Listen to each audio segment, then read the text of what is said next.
Alright friends, we are back with the Whitleypedia Top 100 Games of All Time, exclusively on the Dice Tower. Now, we want to thank everybody who's been participating so far. We've been getting a lot of views on these videos, which is great. We've been getting a lot of interaction in the comment section. Encourage you to continue to do that, to continue the conversation with me and everybody else here. We're fans of the Dice Tower and fans of board games as well. Now, you'll notice we're trying something a little different today, where we're doing an audio-enhanced version. And this is absolutely because we have some new audio equipment that we're working with, and it's not because I had acid thrown in my face and that I look like Two-Face nowadays. That is absolutely not the case.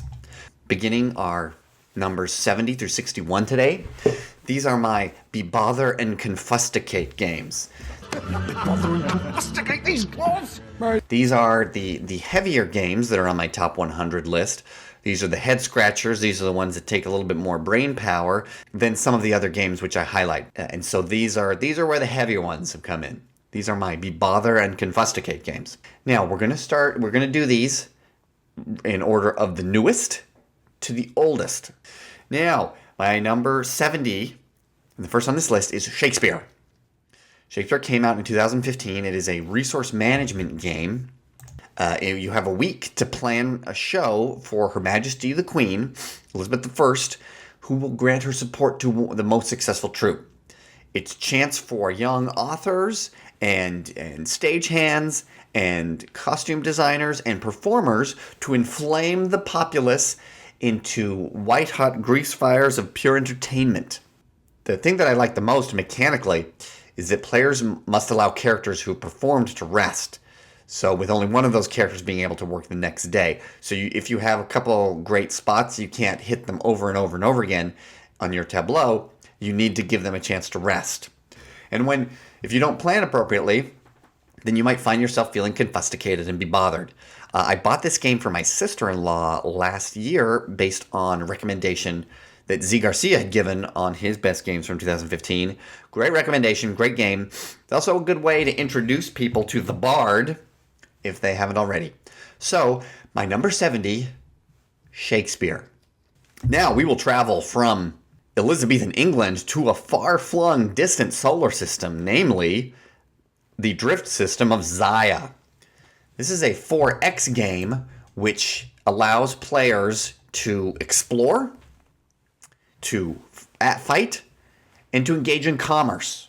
Now, you have opportunities to customize your starship so that you can get better engines or better shields, depending on what you want to try to do. This drift system is a sandbox where there's no set direction of play, and you can choose to be either peaceful traders or vicious pirates or workers or miners. You know, you can be kind of more of a Han Solo type, or you can be more of a Captain Picard type. Now, the one thing I will say with it is it says it plays 3 to 5. I think it plays best with 3.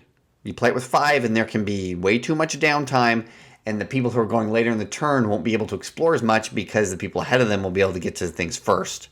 The components are fantastic, but, you know, there have been those who have substituted their own components in order to make it have more of the feel of an IP that they're interested in. And maybe you can do the same with your copy. Number 69, Ziya, Legends of a Drift System. Okay, moving back in time, another year, and back to scenic Renaissance Europe, we have Bruges, or Bruges, but I think it's Bruges. Now, this is my only Stefan Feld game on the list. I am not a fan of Stefan Feld because his games feel punitive and awful. If you wanted to feel how awful it must have been to be a peasant in ancient China, Year of the Dragon captures that beautifully. But this is a great Euro game. There's a lot that's going on. There's a good level of interaction, good level of customization. It's also one of those games where there's the victory point salad, and you look at it afterwards and you say, I don't know what the best strategy is.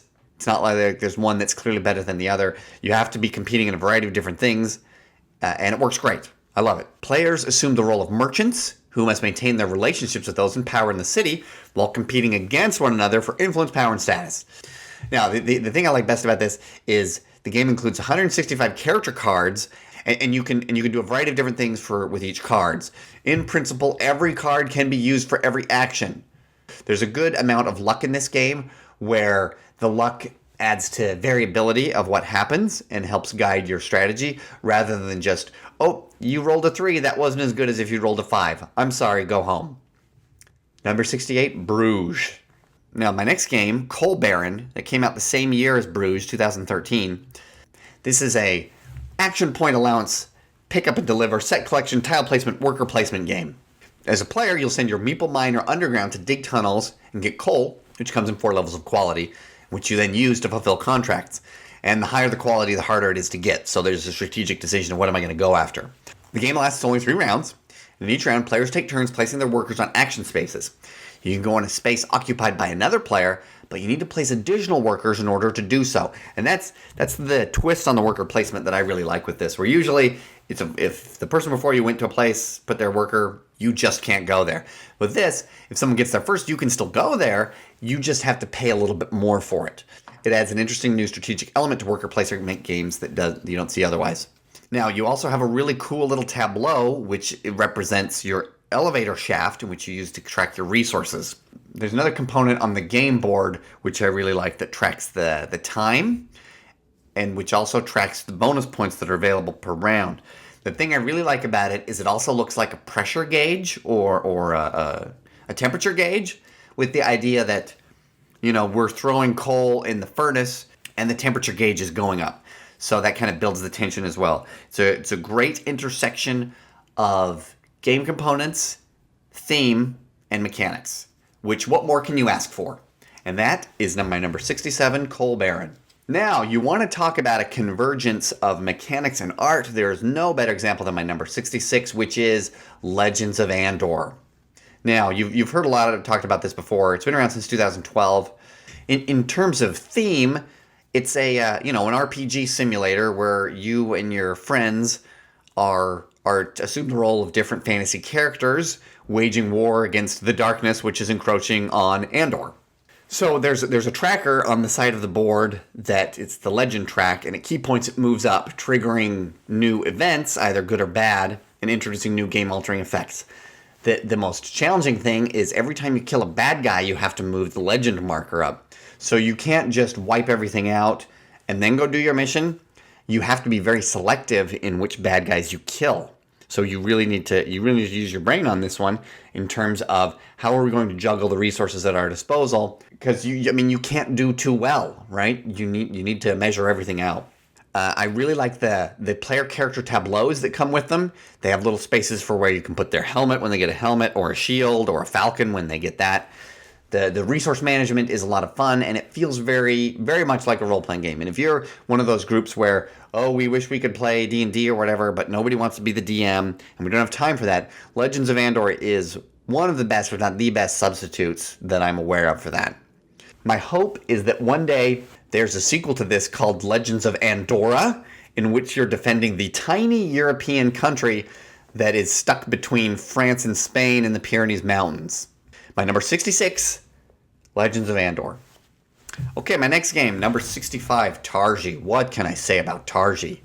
This is a confusticating game. It's a 2-player, one of the few 2 players on my list. It says it plays in about 60 minutes. I think you can play it faster. I think you could do it in half an hour if everybody knows what you need to do. What we have is there's a modular board where the perimeter is set with the same things every round, but the interior of the board, it changes from round to round. It's kind of an XY axis. And what you do is each round you will have 3 little meeples, and you'll place them around the perimeter. And you'll get you'll be able to take an action based on where you put them on the perimeter, and you'll be able to take an action based on where the meeples intersect. So in a typical round, you'll be taking 5 actions, wherever you've placed the 3 meeples, and then wherever the 2 intersections are created by them. That if you get on the right side of that equilibrium, the game feels terrific, right? You feel like you're just chugging along amazingly well. But if it doesn't, and you feel like you're always playing catch-up, then it can really be bothering. So hopefully that never happens to you. I love it. There's a great implementation on Board Game Arena. Hopefully we'll play it someday. My number 65, Tarji. Okay, my next 3 games all came out in 2010. So we're moving a little bit farther back in time. And with two of these, we will move to the golden age of sail. The first of them is Merchants and Marauders, which is the best pirate game out there right now. I'll just say that right now. It is the best pirate game right now. The problem with a pirate game, you need to have pirate ship combat that services as a good Ameritrash game, and then you also need to have good elements of a Euro game too, right? In terms of the getting the booty and delivering it and finding treasure and transporting stuff from one port to another in an economic component. So that's the challenge, and I'm not aware of any game that does it better than Merchants and Marauders. Now, the thing that's clever about this, one of the many things that's clever about this, is you can decide to be either a merchant or you can be a marauder. Well, of course, you can try to incorporate elements of both. The components are amazing with this beautiful map of the Caribbean and these awesome little ships and these great cards of the different sea captains you can use. There's also a great little treasure chest where you can bury your gold in it to masquerade how many points you have that you can surprise people with at the end. The game can play 2 to 4 players, and it says the playing time is listed at 3 hours. I would suggest this game is mainly designed for 2 people. I think you will have a better experience if you just play it one-on-one. I remember playing it once, and I'm kind of an impatient player to begin with, and I said at one point, well, okay, my turn's over. I'm going to go get my oil changed, and then I'll be back. But if you're only playing one-on-one, then you're able to pull that off better. Merchants and Marauders. Okay, so another Golden Age of Sail game that came out in 2010, which I am a big fan of, is Naviga Duel. Now, this is the anti-trading in the Mediterranean game because you trade in every part of the world except the Mediterranean. There's a beautiful map. Looks just wonderfully vintage. It is an area movement and commodity speculation game inspired by the Portuguese Age of Discoveries in the 15th and 16th centuries. There are several undiscovered lands that allow players, once discovered, to found some colonies there. And so there's a race element to it where you're not just, I'm going to sit back and try to build up my assets. It's like, no, I need to be the first one who gets to certain places in the board so I'm able to be the more successful explorer.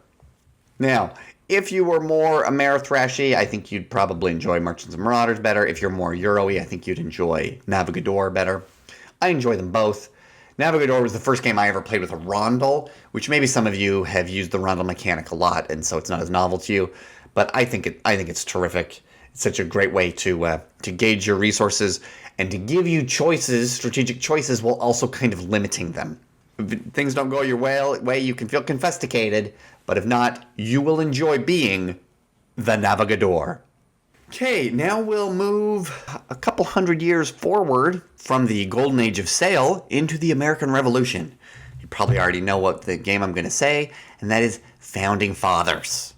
Founding Fathers incorporates a variety of different mechanics to simulate the drafting of the U.S. Constitution in 1787. These are the mechanisms listed on Board Game Geek.